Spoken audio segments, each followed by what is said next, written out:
are we, fam? Well, Where are we? we're on Facebook. I said, where are we? We're in DC today. Fam.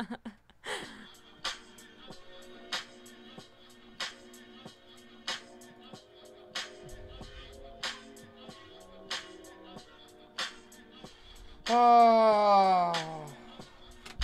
Fam. Fam. Fam. Fam alum. Fam alum. Welcome back to the Convo Couch, ladies and gentlemen. I am Pasta Jardula. And I'm Fiorella. So, fam, we've It's had Friday. an interesting week. Thank God it's Friday. You ain't got no job. You ain't got nothing to do.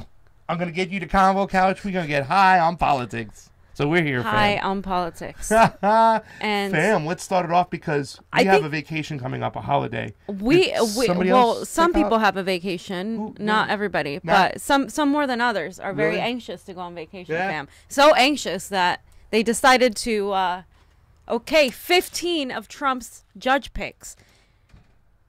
1 out of every 7 is not going to be a Trump, lifetime appointee judge. Yeah. 1 of every 7. Fast track, fam. And that's, fam, what we call the resistance.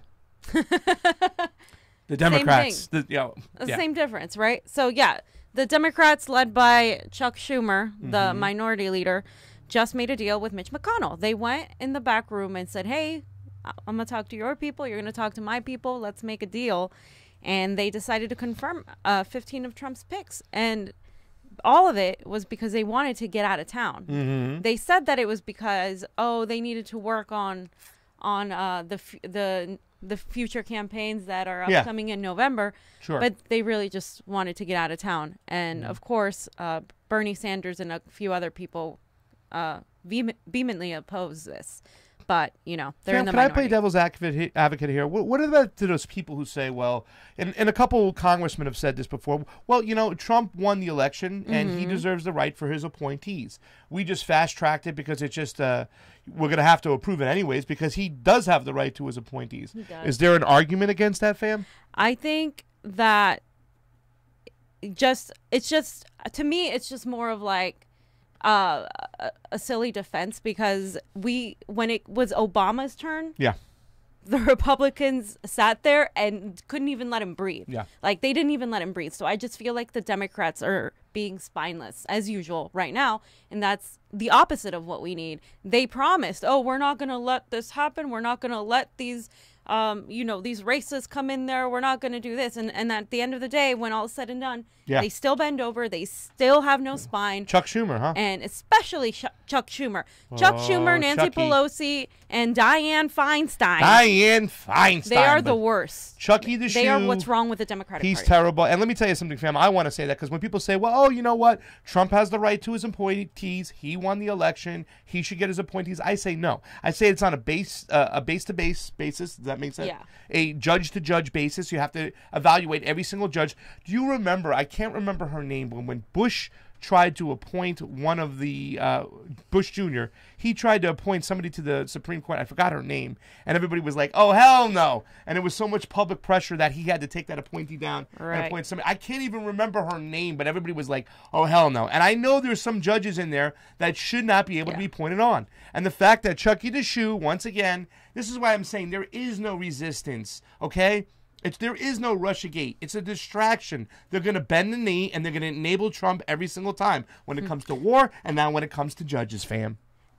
And, of course, when it comes to taxes, they'll do the same thing, too, as well. War, taxes, judges, it doesn't matter because they're getting paid and they want to go on a holiday. I mean, I get it. I guess we should all just drink our woes away because, now we have these picks that are going to be awful, especially for women and people of color. Those are the people that are in fear. So I wanted to also highlight something by Ron Placone here because he was killing it on Twitter. Yeah. You got to put this one up. Because this is the passion we want. We want passion. We want this passion. We want passion for those. Look at his face. I like to vote for people who look at Medicare for all the same way that Bill Clinton looks at Ariana Grande. That's what gets him going. I love it when you see people like Sarah Smith, like Alexandria Ocasio-Cortez, who get excited about healthcare. Getting it, like, you know, even Maria Estrada, when you talk about giving health care to the people, they get excited.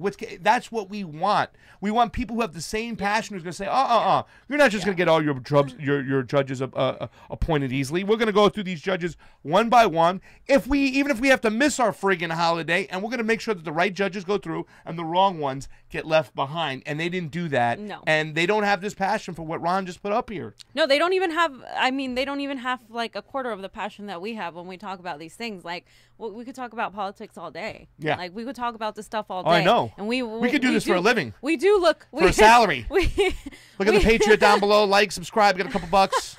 $5. We want to do this for a living because we love it and we're passionate about it. But it really seems that a lot of our elected officials, Sam, they're really not passionate about social issues or politics. They're passionate about their vacations. And they're getting paid for it, by the way. Yeah. And they get health care, they get benefits, they get everything the American people want to have in a job that they can't have to do, apparently, to run the country for the people, and they're not even doing their job. Yeah. So when they don't do their job, it's our job to call them out.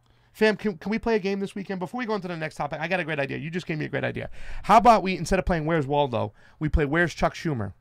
Ladies and gentlemen out there, if you see Chuck Schumer over the weekend, the best chances you go to, you'll see him in a barbecue probably in the Hamptons. That's where he might be. Probably. But if you see Chuck Schumer, take a picture, take a video, ask him why he's back in the Capitol working his ass off for working people, why he's taking an early vacation. And most of Americans don't even get a vacation. They're working through this weekend, fam. Yeah. Yeah.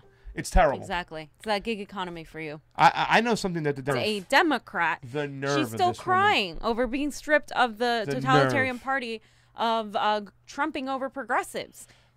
She said that the Democrats stripped her from her super-delegate powers, and she says now she's a notch above a coin toss. And so in this article, she's just talking and complaining about... Not one person wouldn't vote for Donna Brazile?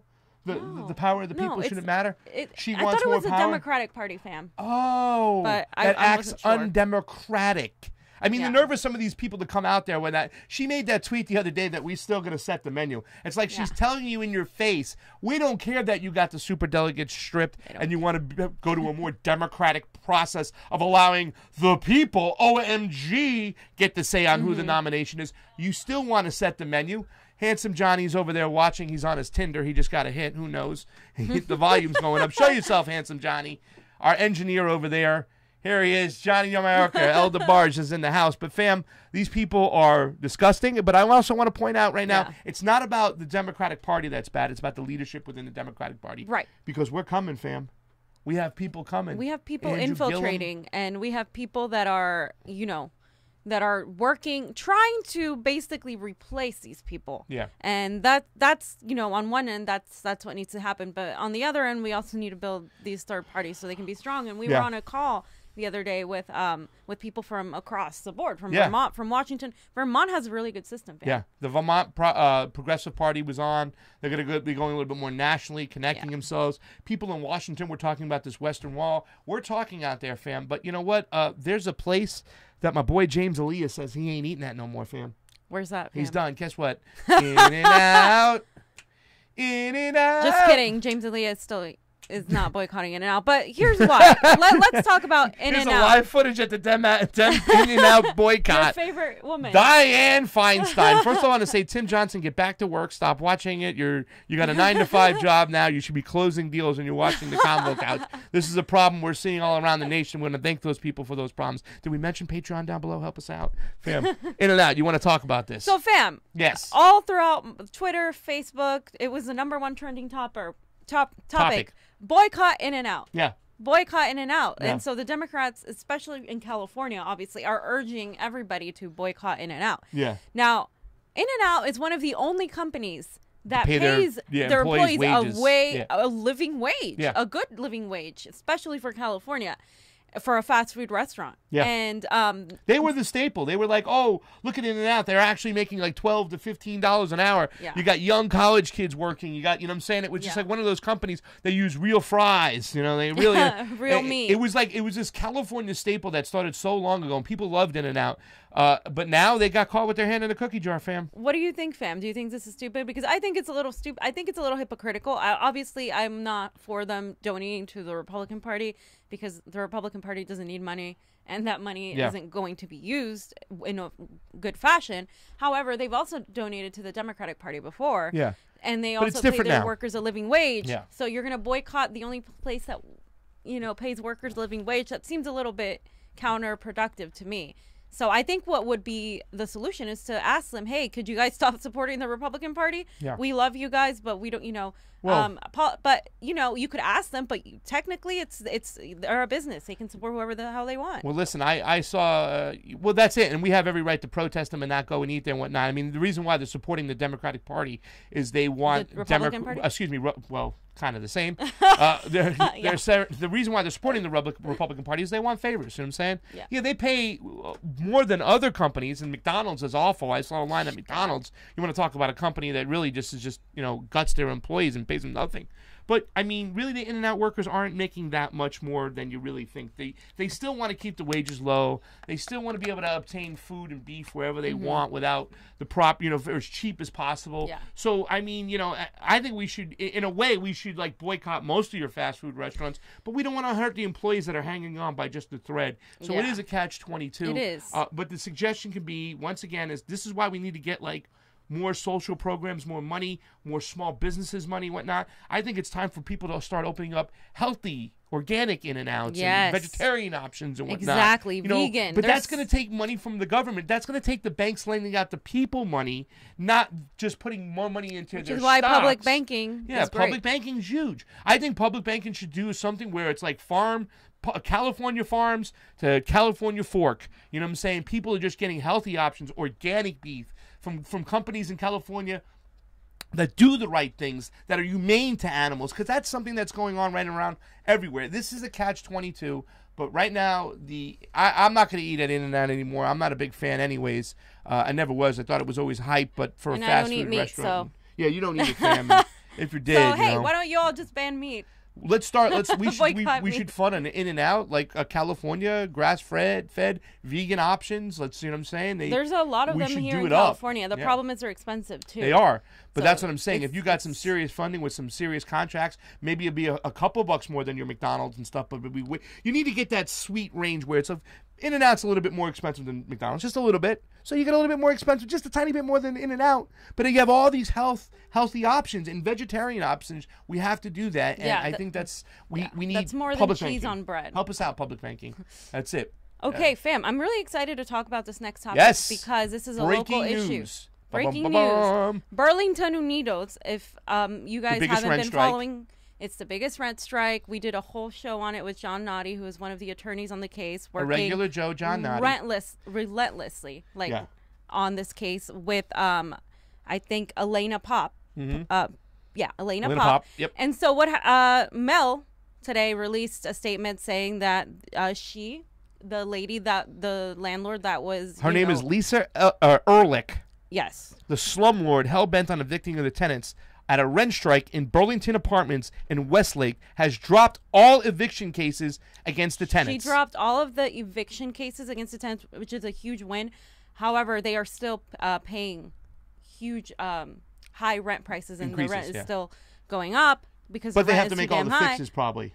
But yes, so now that she's not evicting them, hopefully we'll have John Noddy coming in next Tuesday to talk about the case, and he's going to talk about where they are now and what's the next step. Yeah. So this is really great news. This has been very serious. I have a friend of mine. We're gonna maybe get an inside story. They got to talk to their lawyers. But once again, he lives in Echo Park. He's lived there for over 11 years, right next to Dodger Stadium. There's a couple condos, little apartments. There's about 7 or 8 of them, and they got a letter from their landlord asking him to leave in 6 weeks. And they've been living there for 10 years. Wow. It's a rent control place, and they're just trying to throw them out. Crash down the whole area, put up condos. That's what they're doing. And this is one little pocket that's left of some ethnicity and culture there. People have lived there for over 20 years, and just at a stroke of a pen, here come in the slumlords, here come in the corporate donor money. He caught a partner, says, let's knock everything down, put up some condos, kick these peoples out, and let's charge them a lot more. But guess what? It's rent control. He can't do it. So this is going to be taken to the courts as well. Wow. This is happening all over L.A., and this is a big thing. This was the biggest rent strike, ladies and gentlemen. Last week, Mel got put up a post. There was a call. Somebody came home. They had an eviction notice on their door. They were moved to a smaller apartment. They had 3 kids. The father was in tears. There was another situation with a single mother. These people are just 1 foot out the door. That's why I'm trying to say that, we're just one bad paycheck or one bad accident away from being on the streets, fam. And Burlington Unidos was one of those situations in the Burlington apartments. Yeah. And the people who did this work were also Trinidad Reese, the VB chapter of the LA Tenants Unit, and Democratic Socialists of America were also involved in this, as well as the She Does Warriors, the She Does movement. Because it goes hand in hand. Yes. Because a lot of these people wonder exactly. People wonder why we have a homelessness crisis. Yeah. It is the housing crisis that leads to the homelessness crisis, and some of the fires that were started in LA during this past year and a half have been from homeless people who were either trying to keep warm or trying to do something or cook.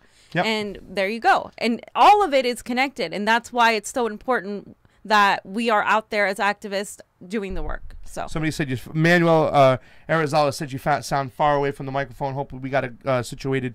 We'll make sure we get in there. Thank you so much. I want to just send some shout-outs before we go to the next thing. Eric Zachary's on the line. We love you, Eric Zachary. We have some Eric. Sean South out there. Tim Johnson, who should be working, but he's out there as well. Thank you so much, everybody. You saw our links. Sam Escala. We got about 22 people. You guys join in, and you always hang around, and we appreciate that. I do have to get to work, so let's get on to the next subject here, fam. You want to give a really quick update on the breaking news about SB 822, fam. So tell us what's going on. SB 822 Ron Placone will be very happy. Ron Placone is happy about this because this is a good step. This is a major win for net neutrality. The bill prohibits, and this bill passed, prohibits fixed and mobile internet service providers who provide broadband internet access service from engaging in specified actions concerning the treatment of internet traffic. There you go. Which means they can't tighten the faucet. They can't, meddle in that. They can't do it. So, and that's big, too, because here's the thing. There's two parts of this. Number one is just the whole corporate end and the financial end of structuring. You have to pay this much for internet, and this is how much it's going to cost you. That's one aspect. The other aspect is kind of slowing down or speeding up what we call like the flow. You know what I'm saying? The water. Which Verizon They've been did caught doing this.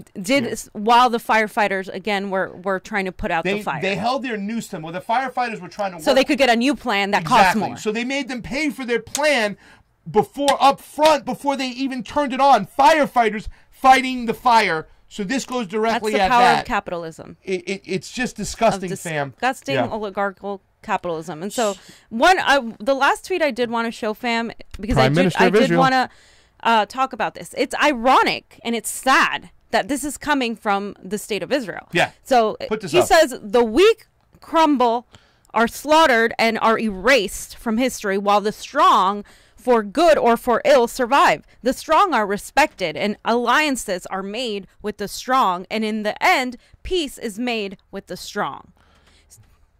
Are your microphones on over there? Is it echoing over there? Sometimes there's an echo over there. Does everything seem fine with the sound? It says sound, please. Everybody? Okay, we're good. David Hildebrand just joined. We want to thank you. Sorry, fam, for going over that. We just want to make sure you can be heard. Yeah. This is disgusting because he's basically justifying the actions that Israel is committing towards the Palestinian people and saying that it's okay because the strong are good and the strong survive. That is an example of a way, the sentiment that, to me, capitalism promotes, because it's like, it's the strongest, like if you get out there, if you push people around, if you push people down, if you make your own way, if you get out by the bootstraps, it's that same sentiment of be big or go home. There's no compassion, there's no empathy, there's none of that, and that is not okay, especially when people are being slaughtered and killed, innocents. Oh, fam, Israel. We can go on and on about that subject. Okay, so listen, we have an election coming up right now. Just the other day, and then we talked about this is ground zero. This is the proxy war that's going on. We have the Bernie Crat, Andrew Gillum, who once supported Hillary Clinton, so he does have some establishment ties, and I think it's a good coalition right now because Andrew Gillum is sticking true to his progressive values, and hopefully he will stick through when he gets elected.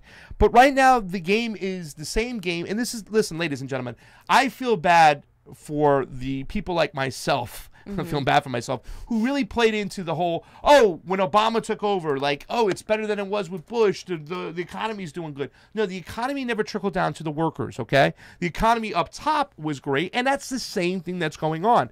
When Rick Desantis was on the other day, he says, we can't monkey this up, is what he said, his words. He says, we have to build on the Rick Scott success that's going on. And it's this whole same sentiment of Donald Trump throwing out, oh, the economy's up 4.1% in GDP. But here's the thing. It's not growth when it doesn't trickle down to the middle class, when it doesn't trickle down to the workers. Put this up over here. South Florida. Okay, Florida is the 5th highest income inequality in the country. Wow. Okay? Now, fam, we talked about this, and they're already starting to corner off our man, Andrew Gillum. Like, how are you going to pay for these programs? How are you going to pay for these programs? Well, the corporate tax in Florida is 5.5. That is ridiculous. It's one of the lowest for the 17th largest economy in the world. Florida has a higher and a bigger economy than Saudi Arabia, okay? But it has one of the biggest inequalities. Let's put the list up there. Do we have a map? Let me read this off here. Come here. We'll check this out.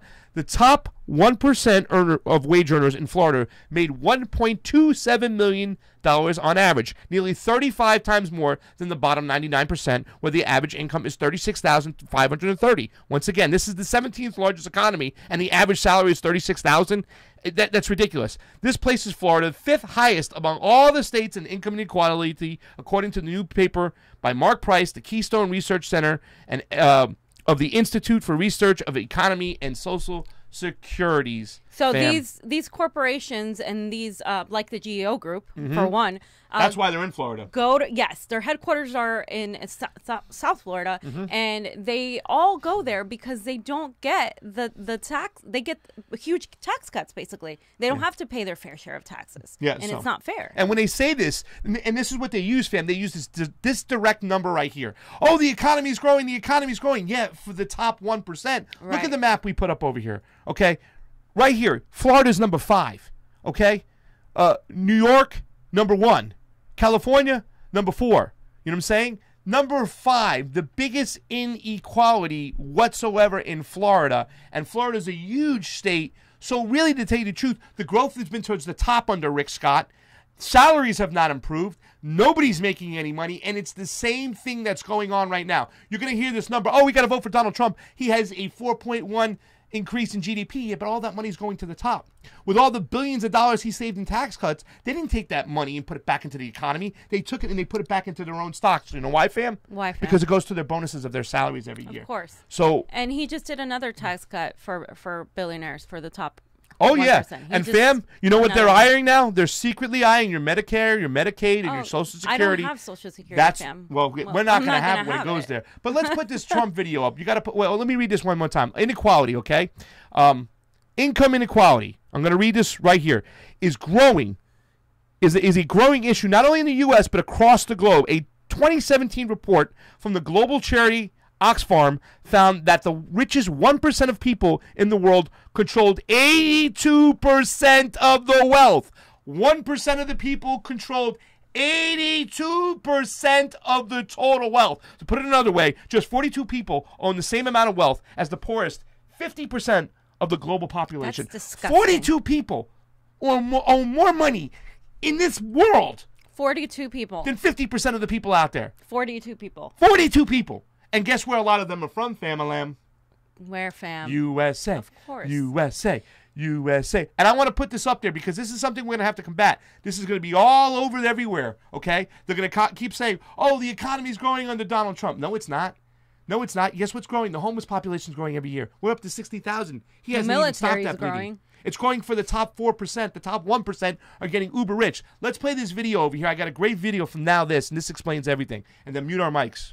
Donald Trump says he's presiding over an economic miracle. Don't believe the hype. Recently, there's been some good news about the economy overall. In the second quarter of 2018, gross domestic product, or GDP, grew at a robust 4.1% annual rate. It's a number you'll hear a lot from Trump and Republicans between now and November 6th. But GDP growth is a measure of the aggregate economy. People, on the other hand, experience the economy as individuals. Other economic indicators reveal why, while the overall economy appears healthy, many people are falling further behind. Here are 3 economic statistics every voter should know. Negative 9.7%. That's the change in real wages for workers since 2006. Real wages are your actual wages adjusted for inflation. Since things always get more expensive, it's not enough for wages just to go up to get ahead. They need to go up faster than inflation. PayScale's data shows that real wages are going down even after Trump passed his massive tax cut in late 2017. That's particularly remarkable considering Trump's advisors promised that wages would increase by $4,000 per family as a result of the cuts. Official government data, which measures inflation a little bit differently, is slightly more optimistic. It shows wages flat since the Trump tax cut, but the overall picture is still bleak. The economy is growing, but workers are not reaping the benefits. So if the economy is growing and wages are falling or flat, where is the money going? That leads us to our next statistic, $437 billion. That's how much corporations are spending to buy back their own stocks in the second quarter of 2018. Stock buybacks are a way for companies to boost their share prices. It helps investors and executives who are compensated by stock, but few others. $437 billion in buybacks in one quarter is an all-time record. The previous record, it was set in the first quarter of 2018, $242 billion. There's one group of people that is seeing wage increases, however, which brings us to our last statistic, 13,940,000. That's the average salary of a CEO at the 500 largest publicly traded companies. That's 361 times higher than the average worker, who made $38,613. In many companies, the ratio is even worse. The CEO of Mattel made $31 million last year, almost 5,000 times more than Mattel's average worker. In the 1950s, the average CEO made 20 times the average worker. So remember, the economic statistics you see in the headlines don't necessarily reflect the reality for the average worker. To figure that out, you have to dig just a little bit deeper.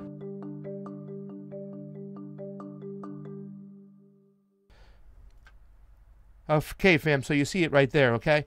And that's the biggest thing right now. It's the CEOs, what they're making. We never protected workers in this country. Mm-hmm. We haven't, and especially since Ronald Reagan. That's why I can't send this whole, oh, Ronald Reagan was the great. No, Ronald Reagan was the attack on labor. It was the allowing of the rich not to pay their fair share of taxes. Remember, he went from 70 to 51% in 1981, and in 1986, on his second term, he went from 50% to 26%. The effective rate was out of whack because now you had all these loopholes and these subsidies, and then along comes Bill Clinton and then deregulates the market through Glass-Steagall, and now you have a fuckery of workers getting screwed in the ass, and it leads up to today, right now, because Obama, he bailed out Wall Street.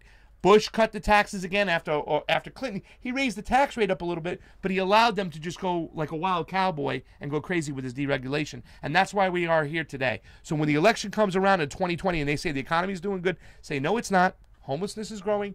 Inflation is outpaced our salaries. You saw in that video, he said it was $4,000 per family, fam. We didn't get it because you know why? Everything, the inflation kept going, and our salaries stayed right here. I don't think it doesn't make a difference. I don't think it's going to make a difference to Trump's base because his base. It's the independents. Yeah, it's the independents that we are. We got to get those independents. Right. Yeah. Correct. And that's why we talk about Florida. Florida's, listen, I think it was something like 1.4 million Democrats voted. Yes. And 1.5 million Republicans voted. Now, I called my friend today, and he was like, oh, my God, Pasta, don't waste a trip going down to Florida. Andrew Gillum doesn't have a shot. Actually, Florida has is as red as can be. That's what I said, fam. A huge shot. Especially, you know why, fam? Let me mention this. This just broke out.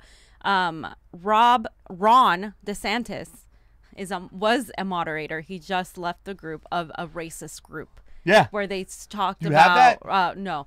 Where they spoke about. No, he has it. Oh, you have it. Put this up over here. Watch this, fam. Go tell these people. Don't monkey this up, fam. So, yeah, not only did he say that, but he moderated a Facebook page. You know, like I'm a moderator of a few pages and stuff, and they're all progressive. But it's just interesting because as a moderator, you approve these posts. And that Facebook group was full of posts that were disgusting and, like, it said things about people of color. Yeah. They even mentioned John McCain. They were making fun of John McCain, which is the least of our worries. But at the same time, you know, he's making racist comments and putting pictures and memes of that are racist. And he just left the group. Yeah, and just left he it right now. declined to, you know, talk about this. He didn't even apologize for his comment, and that's the thing right now. They're doing this out in your face. He said Florida, it was race based. Like Florida, all those guys in the UCF bandwagon. I saw you last night. Big win for UCF. Show Johnny's face over there. Happy as can be, man. They ran it up. He says, "Bring them Clemson. Bring them the Hurricanes. Bring them Florida State." They want to bring all these teams on. But let me tell you something, UCF, one of the largest student bodies in Florida. You know what I'm saying? You got to get up off your asses and vote for yourselves over here. All these policies that are enacted, they're enacted for an older class. Even the capital gains tax, okay? That's a different generation. They pay less taxes than the working man every day. Why? Because they got up off their asses and voted. And they're doing it in your face. They don't even care. They're throwing racism right in your face. They're saying, monkey this, and not even apologizing. They think it's a benefit. They think that Florida is going to win like this. I say we get off our asses. We show them what's what. I say you show them that Florida isn't racist. That's it. That it's not. That there are plenty of people that are going to put ethics and the people around them. You know, there's people that say, "Oh, I have black friends. You know, I have gay friends. I'm not racist." Well, show them with actions. Yeah. Don't just show that you support them. Don't just, you know, talk the talk. This is big here. Walk. November 6th, we're going to keep on talking. I should have a picture up of Andrew Gillum. We're going to have pictures up every day. He did another speech today. This guy's the only guy who wasn't a billionaire. A millionaire running for office over there. Raises the least amount of money. Yeah, and he won because you know why? He's talking to the people. He's staying high. He's talking about the issues. He wants to help student debt. He wants to get a $15 minimum wage. He wants to legalize marijuana, ladies and gentlemen. Let's get behind this man. This guy can win, and he needs your help. So don't let the Ron DeSantis and the Donald Trumps make a statement. Let's make a statement in 2020. Let's kick their ass in 2018, and let's kick it again in 2020, fam. Anything coming up? I know we're going to have John Noddy on the show next week. We will have John Noddy on the show next Tuesday. And we're going to have a breaking promo coming soon, too, as well, over the weekend. It's going to be great. It is. We have a great promo. We got some great stuff. We're also speaking to David Braun. He's going to get back to us. He's the one who organized the Browns' last chance. We're going to get him in here. Yes. We're going to be doing some more work with California for Progress. There is it's out there, fam. Something coming up with the Jerry Brown's last chance too in September, so he will be talking about that. We're going to be dropping a great promo. It's going to be our first promo. Handsome Johnny Mallorca on the mic over there, engineering. Fam, you got anything else to say to the lovely people out there? Anybody you want to send some shout outs to, or should I just start going down? Just go down the list, fam. We got Ed Higgins on the line today. Dange Ranjit, that looks like a new name. Tim Johnson, would you get back to work? Joe Forrest is there. We love you. Sam Esquella, David Hildebrand. What? We love you, Dave. We want to talk a little bit more about Super-delegates next week. Eric Zachary, always there. Kit Cabello, we love you, Kit Cabello. We love your work. Hard Lens Media in the house. Media. Rob we got to go to Chicago. We love you, Tina Pacia. We love you. Ron was on. Our boy, man, Arizala. Good show last night, Ron. Yes, great show last night in the dojo with Jimmy Dore. Graham Elwood, we hope you're out there. We want to get you in the studio. We love Graham Elwood. I am Pasta Jardula. Thank you for watching the Convo Couch. And I am Fiorella. Convo out. Convo out. We'll leave you with, of course, a little Tribe Called Quest. Hopefully we don't get taken down for this. Like and subscribe our Patreon down below. It's too indie for Sony. Hey, if you liked our video and want to support independent media, please like, share, and subscribe below. Yeah, we have a Facebook, a Twitter, a YouTube, and coming soon, fam, we're going to be on Roku. Take it easy, fam. And if you have any change to spare, please subscribe to our Patreon below to keep us going. Yes, anything would help with that. Thanks again for watching. Convo out.